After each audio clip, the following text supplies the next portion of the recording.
ಯದಾ ಯದಾ ಹಿ ಧರ್ಮಸ್ಯ ಗ್ಲಾನಿರ್ಭವತಿ ಭಾರತ ಅಭ್ಯುತ್ಥಾನಮಧರ್ಮಸ್ಯ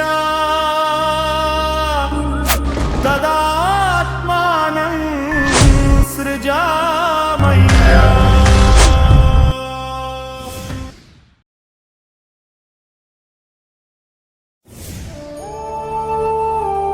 ಸಪ್ರೇಮ ವಂದನೆಗಳು. ನಾನು ನಿಮ್ಮ ಪ್ರೀತಿಯ ಗೋಕುಲ ಕೃಷ್ಣ. ವಿದ್ಯೆ ಎಂದರೇನು, ಅದನ್ನು ಹೇಗೆ ಪ್ರಾಪ್ತಿ ಮಾಡಿಕೊಳ್ಳುವುದು, ಇದು ನಿಮಗೆ ತಿಳಿದಿದೆಯೇ? ನಾನಂತೂ ಎಲ್ಲ ವಿದ್ಯೆಗಳನ್ನು ನೀಡಿರುವೆ ನಿಮಗೆ. ಅದನ್ನು ನೀವು ಗುರುತಿಸಿಕೊಳ್ಳಬೇಕು. ವಿದ್ಯೆಯನ್ನು ಬರೀ ಗುರುಕುಲದಲ್ಲಿ ಮಾತ್ರ ಕಲಿಯುವುದಲ್ಲ, ಮನೆಯಲ್ಲಿ ತಂದೆ ತಾಯಿಗಳಿಂದ, ಅಣ್ಣ ತಮ್ಮಂದಿರಿಂದ, ಅಕ್ಕ ತಂಗಿಯರಿಂದ, ಬಂಧು ಬಳಗದಿಂದಲೂ ತುಂಬ ವಿದ್ಯೆಯನ್ನು ಕಲಿಯುತ್ತೇವೆ. ಅದು ನಮ್ಮ ಅರಿವಿಗೆ ಬರುವುದೇ ಇಲ್ಲ. ಹೇಗೆಂದರೆ, ನಾವು ಬಾಲಕರಿದ್ದಾಗ ಅಮ್ಮ ಹಾಡುವ ಹಾಡು, ನೃತ್ಯ ಅಥವಾ ಅಜ್ಜಿ ಹೇಳುವ ಕಥೆಗಳನ್ನು, ಇನ್ನೂ ಅನೇಕ ವಿಷಯಗಳನ್ನು ನಾವು ಮತ್ತೆ ಮತ್ತೆ ನೆನಪು ಮಾಡಿಕೊಂಡು ನಾವು ಕೂಡ ಅನುಕರಣೆ ಮಾಡಲು ಪ್ರಾರಂಭಿಸುತ್ತೇವೆ. ಅದು ಕೂಡ ಒಂದು ವಿದ್ಯೆ ಅಲ್ಲವೇ? ಹಾಗಾದರೆ ವಿದ್ಯೆ ಕಲಿಯಲು ಗುರುಕುಲಕ್ಕೆ ಏಕೆ ಹೋಗಬೇಕು ಎಂಬ ಪ್ರಶ್ನೆ ಕಾಡುತ್ತಿದೆಯೇ? ಅವಶ್ಯವಾಗಿ ಹೇಳುತ್ತೇನೆ. ವಿದ್ಯೆ ಕಲಿಸುವ ಗುರು ತನ್ನ ಸುತ್ತಮುತ್ತಲಿನ ಅನುಭವಗಳ ಜೊತೆಗೆ ತಾವು ಕಲಿಯುವಾಗ ಕಲಿತ ಇತಿಹಾಸ ಮತ್ತು ಅದರ ಮಹತ್ವ ಹಾಗೂ ಯುದ್ಧ ಕಲೆ, ಸಿದ್ಧಿಕಲೆ ಹಾಗೂ ವೇದ ಮಂತ್ರಗಳನ್ನೂ ಸಹ ಕಲಿತಿರುತ್ತಾರೆ. ಹಾಗಾಗಿ ಕುಟುಂಬದವರಿಗಿಂತಲೂ ಹೆಚ್ಚು ವಿಷಯಗಳು ಗುರುಕುಲದಲ್ಲಿ ಗುರುಗಳ ಹತ್ತಿರ ನಮಗೆ ಪ್ರಾಪ್ತಿಯಾಗುತ್ತವೆ. ನಾವು ಕುಟುಂಬದಲ್ಲಿ ಕಲಿಯುವ ವಿದ್ಯೆ ಮಿತಿಯಲ್ಲಿರುತ್ತದೆ.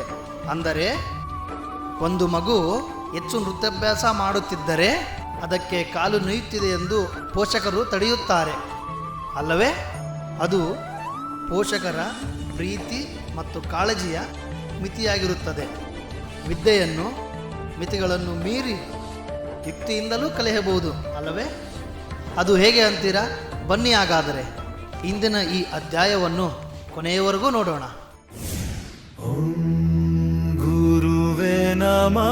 ಒಬ್ಬ ರಾಜನ ರಾಜ್ಯದ ಸೀಮೆ ರಾಜ್ಯದ ನಕ್ಷೆಯಾಗುವುದಿಲ್ಲ. ರಾಜ್ಯವನ್ನು ವಿಸ್ತಾರಗೊಳಿಸುವುದು ಅವನ ಮತ್ತು ರಾಜ್ಯದ ಗೌರವವಾಗಿರುತ್ತದೆ.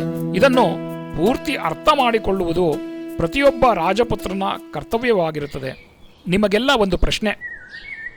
ರಾಜ್ಯದ ಮೇಲೆ ಶತ್ರುವಿನ ದಾಳಿಯಾದಾಗ ರಾಜನಾದವನ ಮೊಟ್ಟ ಮೊದಲ ಭಾವನೆ ಏನಾಗಿರಬೇಕು?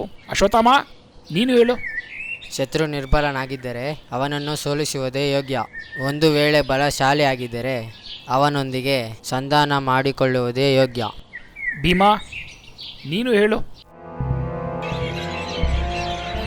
ಗುರುಗಳೇ, ಶತ್ರು ಬಲಶಾಲಿಯಾಗಿರಲು ಸಾಧ್ಯವೇ ಇಲ್ಲ. ಬಲ ಅಂದರೆ ಬರೀ ದೇಹದ ಬಲ ಅಲ್ಲ. ಅವನಿಗೆ ಅಧಿಕ ಅಂತಸ್ತು ಇದ್ದರೆ ಅವನೂ ಕೂಡ ಬಲಶಾಲಿಯೇ. ಗುರುಗಳೇ, ಬಲಶಾಲಿ ಶತ್ರುವಿನ ಜೊತೆ ಸಂಧಾನ ಮಾಡಿಕೊಂಡರೆ ಲಾಭವಿಲ್ಲ. ಯಾಕೆಂದರೆ ಬಲಶಾಲಿ ವ್ಯಕ್ತಿ ಸಂಧಾನವನ್ನು ದುರ್ಬಲತೆ ಅಂದುಕೊಳ್ಳುತ್ತಾನೆ ಹಾಗೂ ಬಲಶಾಲಿ ವ್ಯಕ್ತಿ ಸಂಧಾನವನ್ನು ಗೌರವಿಸುವುದಿಲ್ಲ. ಆದ್ದರಿಂದ ನಮ್ಮ ಬಲ ಹಾಗೂ ಆತ್ಮವಿಶ್ವಾಸ ಕಡಿಮೆ ಆಗುತ್ತದೆ. ಮತ್ತು ದುರ್ಬಲ ವ್ಯಕ್ತಿಯೊಂದಿಗೆ ಸಂಧಾನ ಮಾಡಿಕೊಂಡರೆ ಎರಡೂ ರಾಜ್ಯದ ಪ್ರಜೆಗಳು ಹಾಗೂ ವ್ಯವಸಾಯಸ್ಥರಿಗೆ ಹೆಚ್ಚು ಲಾಭವಿದೆ. ಎರಡೂ ರಾಜ್ಯಗಳು ಸಮೃದ್ಧಿಯಾಗಿ ಇರುತ್ತವೆ. ನಿರ್ಬಲ ವ್ಯಕ್ತಿ ಎಂದೂ ಸಂಧಾನವನ್ನು ಮುರಿಯುವುದಿಲ್ಲ ಮತ್ತು ಬಲಶಾಲಿ ವ್ಯಕ್ತಿಯೊಂದಿಗೆ ಯುದ್ಧ ಮಾಡಿದರೆ ನಮ್ಮ ಶೌರ್ಯತ್ವ ತೋರುತ್ತದೆ.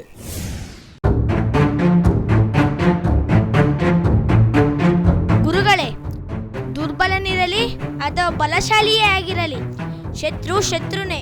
ಅವನೊಂದಿಗೆ ಒಂದೇ ವ್ಯವಹಾರ ಮಾಡಬೇಕು. ಯುದ್ಧ ಮಾಡುವುದೇ ಯೋಗ್ಯ. ಕುರುವಂಶದ ಕುಮಾರರ ಶೂರವೀರ ದುರ್ಯೋಧನ ಶತ ಸಹೋದರ ಅಗ್ರಜ ಗರ್ವದ ಗಥಾಧಾರ ಪ್ರಿಯ ಪುತ್ರ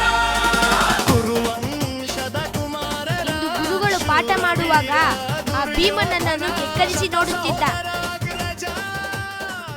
ಆಗ ನನಗೆ ಅವನನ್ನು ಗುದ್ದಿ ಅಲ್ಲೇ ನೆಲದಲ್ಲಿ ಊತು ಬಿಡಬೇಕು ಅನಿಸಿತು. ದುರ್ಯೋಧನ, ನಿನಗೆ ಭೀಮನನ್ನು ಕಂಡರೆ ಅಸಮಾಧಾನ ಯಾಕೆ?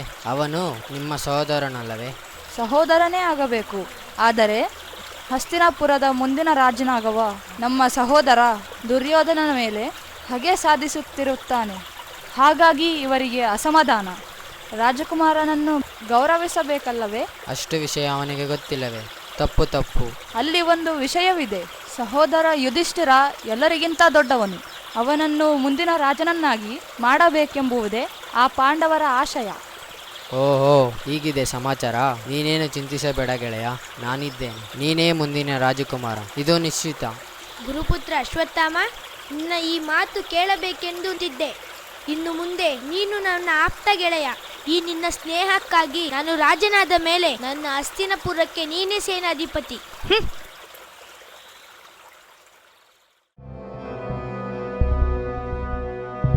ಅಲ್ಲಿ ನೋಡು, ಕೆಸರಿನ ಹೊಂಡ. ಕೆಸರಿನ ಹೊಂಡ ಅಂದರೆ?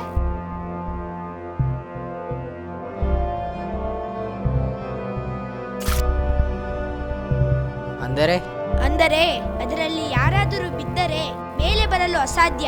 ಅಲ್ಲೇ ಮುಳುಗಿ ಉಸಿರುಗಟ್ಟಿ ಸಾಯುತ್ತಾರೆ.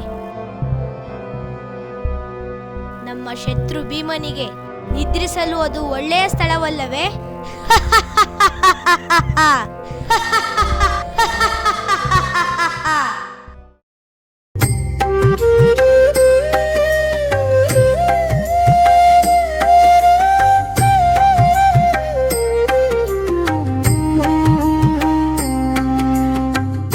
ಶ್ರದ್ಧೆ ಭಕ್ತಿ ಶಕ್ತಿಯೂ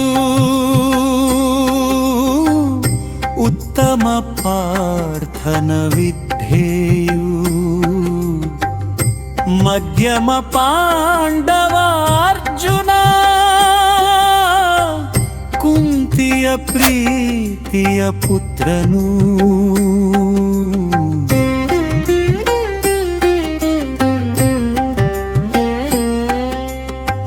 ಶ್ರದ್ಧೆ ಭಕ್ತಿ ಶಕ್ತಿಯೂ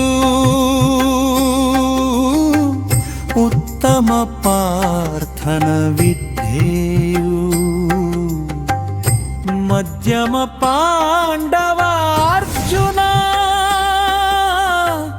ಕುಂತಿಯ ಏಕೆ ಅರ್ಜುನ, ನಿಲ್ಲಿಸಿಬಿಟ್ಟೆ? ಬಾಣ ಬಿಡು. ಕತ್ತಲಾಯ್ತಲ್ಲ ಗುರುದೇವ, ಕತ್ತಲಲ್ಲಿ ಗುರಿ ಕಾಣುವುದಿಲ್ಲ, ಅದಕ್ಕೆ ನಿಲ್ಲಿಸಿದೆ. ಒಬ್ಬ ಯೋಧನಿಗೆ ತನ್ನ ಮಿತಿಯ ಬಗ್ಗೆ ಅರಿವಿರಬೇಕು. ನೀನು ಹೇಳುತ್ತಿರುವುದು ನಿನ್ನ ಕಣ್ಣುಗಳು ನಿನ್ನ ಮಿತಿಯಲ್ಲವೇ? ಕಣ್ಣುಗಳಲ್ಲ ಗುರುದೇವ, ಕತ್ತಲಾಯ್ತಲ್ಲ, ಅಂಧಕಾರದ ಮಿತಿ. ಅಂಧಕಾರದ ಮಿತಿ. ಯಾರಿಂದಲೋ ಒಬ್ಬನಿಗೆ ಕೈಯಿಂದ ಒಡೆಯಲಾಗದಿದ್ದರೆ ಕಲ್ಲು ತೆಗೆದುಕೊಳ್ಳುವುದಿಲ್ಲವೇ?